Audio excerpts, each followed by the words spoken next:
Hello അസ്സലാമലൈക്കും. എന്തൊക്കെയുണ്ട് വിശേഷം? എല്ലാവർക്കും സുഖാണെന്ന് വിചാരിക്കുന്നു. മാഷാഅല്ലാ അൽഹംദുലില്ലാ എനിക്കിവിടെ സുഖാണ് കേട്ടോ. അപ്പോൾ ഇന്നത്തെ വീഡിയോ നമ്മുടെ അടുക്കള എത്രത്തോളം നമുക്ക് ഓർഗനൈസ് ചെയ്ത് വെക്കാം എന്നുള്ള കുറച്ച് ഐഡിയാസും ടിപ്സും കാര്യങ്ങളൊക്കെ ഇൻക്ലൂഡ് ചെയ്തിട്ടുണ്ട്. കൂടെ നമ്മുടെ ഒരു ഡയമി ലൈഫും കൂടിയാണ് കേട്ടോ. അപ്പോൾ വീഡിയോ സ്കിപ്പ് ചെയ്ത് കാണാൻ ഇഷ്ടമാണെങ്കിൽ എന്തായാലും ലൈക്ക് ചെയ്യണേ. രാവിലത്തെ ബ്രേക്ക്ഫാസ്റ്റ് നീർദോശയാണ് കേട്ടോ. അപ്പോൾ എൻ്റെ ഫ്രണ്ട്സ് ഒക്കെ എന്നോട് ചോദിക്കാറുണ്ട് കേട്ടോ, എങ്ങനെയാണ് സിമ്പിളായിട്ട് ഇതുപോലെ നീർദോശ ഉണ്ടാക്കി എടുക്കുന്നത് എന്നുള്ളത്. ഞാൻ അധികം എൻ്റെ പല വീഡിയോസിലും പറഞ്ഞിട്ടുണ്ട്. ഞാൻ എൻ്റെ കയ്യിലുള്ള പത്തിരിപ്പൊടി മീൻസ് ഉദ്ദേശിച്ചത് നമ്മൾ പച്ചരി വാങ്ങി കഴുകി വെയിലത്തിട്ട് ഉണക്കി എടുക്കുന്ന ആ ഒരു പച്ചരി ഉണ്ടല്ലോ, അത് വെച്ചിട്ടാണ് കേട്ടോ ഞാൻ നീർദോശ ഉണ്ടാക്കാറുള്ളത്. ഈ പച്ചരി നമ്മൾ വെയിലത്തിട്ട് ഉണക്കി പൊടിച്ച് പത്തിരിപ്പൊടി ആക്കുമല്ലോ, ആ പത്തിരിപ്പൊടിയിലേക്ക് ഞാൻ കുറച്ച് പച്ചവെള്ളം കൂടി ഒഴിച്ച് നല്ല ലൂസാക്കിയിട്ട് അതിലേക്ക് കുറച്ച് ഉപ്പ് ഇട്ടിട്ട് നേരെ പാന് ചൂടാവുമ്പം കുറച്ച് ഓയിലൊക്കെ ഒന്ന് സ്പ്രെഡ് ചെയ്ത് കൊടുത്തു. ലാസ്റ്റ് ഇതേപോലെ ഓരോ ബാറ്ററായിട്ട് ഒഴിച്ചെടുക്കും കേട്ടോ. ഇങ്ങനെയാണ് ഞാൻ നീർദോശ ഉണ്ടാക്കിയെടുക്കാറുള്ളത്.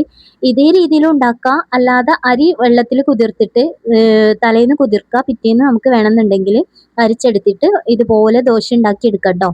അപ്പോൾ ആ ദോശനോട് എനിക്ക് വലിയ ഇഷ്ടമല്ല, ഇതുപോലെ ഇങ്ങനെ ഉണ്ടാക്കുമ്പോഴാണ് കേട്ടോ എനിക്ക് ഭയങ്കര ഇഷ്ടം. ഇവിടെ എല്ലാവർക്കും അതാണ് ഇഷ്ടം. അപ്പം ഞാൻ അങ്ങനെ ദോശയൊക്കെ രാവിലത്തെ ബ്രേക്ക്ഫാസ്റ്റ് എല്ലാം റെഡിയാക്കി. ബ്രേക്ക്ഫാസ്റ്റൊക്കെ പിന്നെ ഇപ്പം നേരത്തെയാണ് കേട്ടോ കഴിക്കാറുള്ളത്.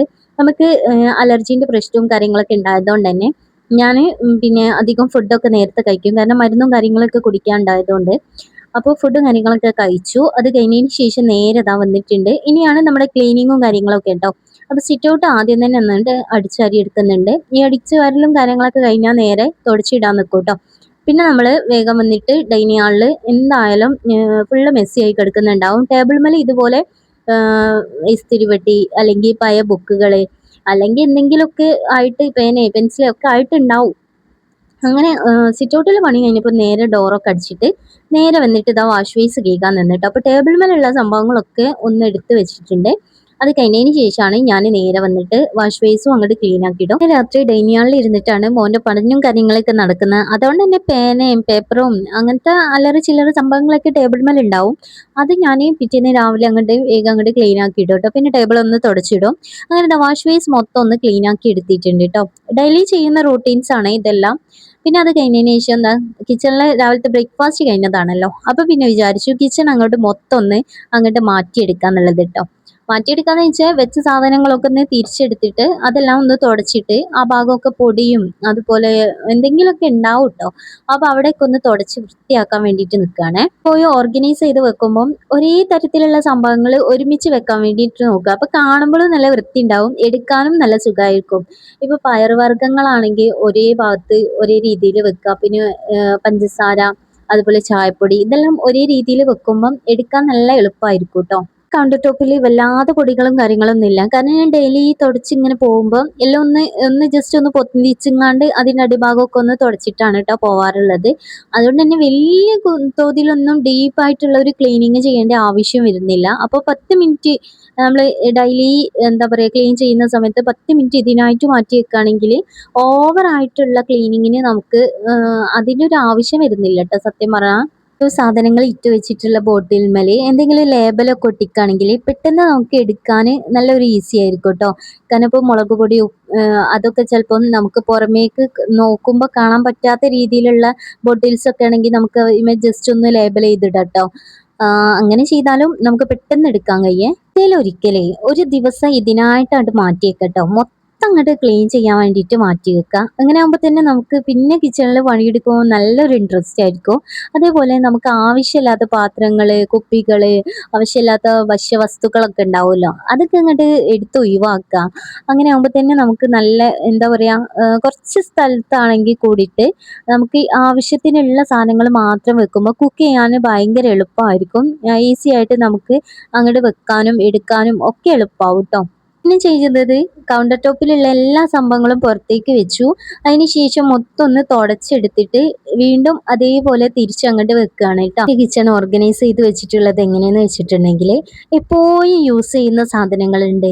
അതിപ്പോൾ ഉപ്പ്, പഞ്ചസാര, ചായപ്പൊടി, പിന്നെ മസാലപ്പൊടികൾ, പിന്നെ അതുപോലെ ഉലുവ, കടുക്, ഇതൊക്കെ എപ്പോഴും യൂസ് ചെയ്യുന്ന സംഭവങ്ങളാണ്. ഇതൊക്കെ എൻ്റെ കൈ എത്തുന്ന ദൂരത്ത് തന്നെ ഒന്ന് അറേഞ്ച് ചെയ്ത് വെച്ചതാണ് കേട്ടോ.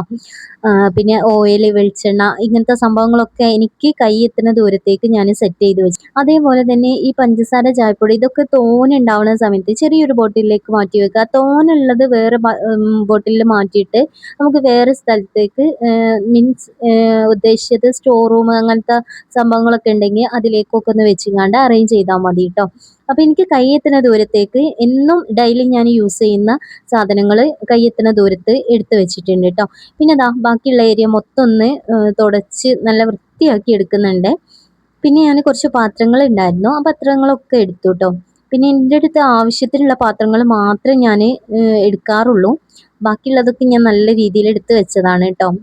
നല്ല രീതിയിൽ വെച്ചാൽ കുറേയൊന്നും പാത്രങ്ങളൊന്നുമില്ല. എനിക്ക് ആവശ്യമുള്ള പാത്രങ്ങൾ മാത്രമേ ഉള്ളൂ കേട്ടോ. പിന്നെ അത് കഴിഞ്ഞപ്പോൾ ദാ ഞാൻ ആഴ്ചയിൽ ഒരിക്കൽ ഇതേപോലെയുള്ള ബോട്ടിലിൽ കുറച്ച് ചെടികളൊക്കെ ആക്കി വെക്കുന്നുണ്ട് കേട്ടോ. ചെടി കൊണ്ടുള്ള ഒരു ഭ്രാന്ത് എനിക്ക് പറഞ്ഞറിയിക്കാൻ പറ്റാത്തതാണ്. അതുകൊണ്ട് തന്നെ കുറച്ച് ചെടികൾ എൻ്റെ കയ്യിൽ ഞാൻ കളക്ട് ചെയ്ത് വെച്ചിട്ടുണ്ട്. അപ്പോൾ അതിൻ്റെ വെള്ളമൊക്കെ ഒന്ന് ഒഴിവാക്കി ആ ഒരു ബോട്ടിലൊക്കെ ഒന്ന് ക്ലീൻ ആക്കിയതിന് ശേഷം ചെടികളൊക്കെ നല്ലപോലെ നനച്ച് കൊടുക്കും കേട്ടോ. അതിന് ശേഷമാണ് ഈ ബോട്ടിലിൽ പുതിയ വെള്ളം ഒഴിച്ചു കൊടുത്തിട്ട് അതിലേക്ക് തന്നെ വീണ്ടും നമ്മൾ വെക്കുന്നത് കേട്ടോ. അങ്ങനെ ആകുമ്പോൾ നല്ലൊരു ഫ്രഷ് ആയിട്ടുള്ള ഒരു ചെടിയായിട്ട് തോന്നും ചെയ്യും. ഇടയ്ക്കിടയ്ക്ക് ഇതേപോലെ ഒന്ന് വെള്ളമൊക്കെ ഒന്ന് ഒഴിച്ചു കൊടുക്കും കേട്ടോ. അപ്പം നല്ലൊരു ഫ്രഷ്നെസ് ഫീൽ ചെയ്യാൻ വേണ്ടിയിട്ടാണ്. ഇതുപോലത്തെ ബോട്ടിലൊക്കെ ഉണ്ട് കേട്ടോ. ഈ ബോട്ടിലൊക്കെ എന്ന് വെച്ചിട്ടുണ്ടെങ്കിൽ എനിക്ക് ഭയങ്കര ഓർമ്മകളാണ്. എടുത്ത് ഉമ്മ കല്ലുപ്പിട്ട് വെച്ചിന് പാത്രമാണ് കേട്ടോ. അപ്പം ഇതിൻ്റെ മൂടി പൊട്ടിയാണ് എനിക്ക് വേണമെന്ന് ചോദിച്ചിങ്ങാണ്ട് എനിക്ക് വേണ്ടി തങ്കരിച്ചെടുത്ത് വെച്ചതാണ് കേട്ടോ.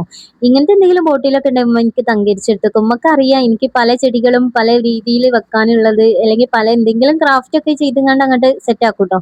അതുകൊണ്ട് തന്നെ ഉമ്മ തന്നതാണ്. അപ്പം എൻ്റെ അടുക്കളയിൽ പല ഇതുപോലത്തുള്ള ഭരണികളൊക്കെ പല ഓർമ്മകളാണ്. എൻ്റെ ഉമ്മമാൻ്റെ അടുത്തുള്ള ഭരണി വരെ എൻ്റെ കയ്യിലുണ്ട് കേട്ടോ. സത്യം പറഞ്ഞാൽ അതൊക്കെ എന്താ പറഞ്ഞാൽ ഞങ്ങൾക്ക് ശരിക്കും പറഞ്ഞ ഒരു മെമ്മറിയാണ് കേട്ടോ. അങ്ങനെ ഇതാ ഞാൻ അതെല്ലാം ഒന്ന് സെറ്റ് ചെയ്ത് അതിൻ്റെതായ സ്ഥലത്ത് തന്നെ വെച്ചിട്ടുണ്ട്. പിന്നെ മൊത്തം കൗണ്ടർ ടോപ്പ് ഒന്ന് തുടച്ച് എടുക്കുന്നുണ്ട് കേട്ടോ. പിന്നെ നമ്മൾ ഈ ഒരു സിങ്കിൻ്റെ ഏരിയയിലും അത്യാവശ്യം നല്ല പോലെ മെസ്സി ആയി കിടക്കുന്നുണ്ട്. അപ്പം ഞാൻ അതൊക്കെ ഒന്ന് തുടച്ചെടുക്കുന്നുണ്ട്. പിന്നെ ജസ്റ്റ് കമ്പിയൊക്കെ വെച്ചുകൊണ്ട് ആ പൈപ്പിൻ്റെ അവിടെയൊക്കെ ഒന്ന് കഴുകി എടുക്കുന്നുണ്ട് കേട്ടോ. ഡീപ്പായിട്ട് ക്ലീൻ ചെയ്യുന്ന സമയത്ത് ഇതേപോലുള്ള ടിപ്പുകളും കാര്യങ്ങളൊക്കെ നിങ്ങൾ ഫോളോ ചെയ്ത് നോക്കുക. പിന്നെ ഓർഗനൈസിങ് ചെയ്യാന്ന് പറയുന്നത് ഓരോരുത്തരുടെ കിച്ചണിൻ്റെ ആ ഒരു സ്ഥലവും കാര്യങ്ങളൊക്കെ എത്രത്തോളം ഉണ്ട് അതിനനുസരിച്ചിട്ട് ഇതുപോലുള്ള ചില ഐഡിയകളൊക്കെ വെച്ചിങ്ങാണ്ട് ചെയ്താൽ മതി കേട്ടോ. പിന്നെ അങ്ങനെതാ ഞാൻ ഈ ഒരു രീതിയിലാണ് ഇവിടെ സെറ്റ് ചെയ്തിട്ടുള്ളത്. അങ്ങനെ മൊത്തം ഒന്ന് കൗണ്ടർ ടോപ്പും അതുപോലെ ഈ സിങ്കിൻ്റെ ഏരിയയിലൊക്കെ ഭയങ്കര മെസ്സിയായിരുന്നു. അതൊക്കെ നല്ലപോലെ ഇതുപോലെ നീറ്റാക്കി വെച്ചിട്ടുണ്ട് കേട്ടോ. അടുക്കള ഇതേ രീതിയിലാണ് ഓർഗനൈസ് ചെയ്ത് വെച്ചിട്ടുള്ളത്. അപ്പോൾ ഈ ടിപ്പൊക്കെ നിങ്ങൾക്ക് ഇഷ്ടമായെന്ന് വിചാരിക്കുന്നുണ്ട്. അപ്പോൾ ഇൻഷാല്ലാ പുതിയൊരു വീഡിയോ ആയിട്ട് കാണാം.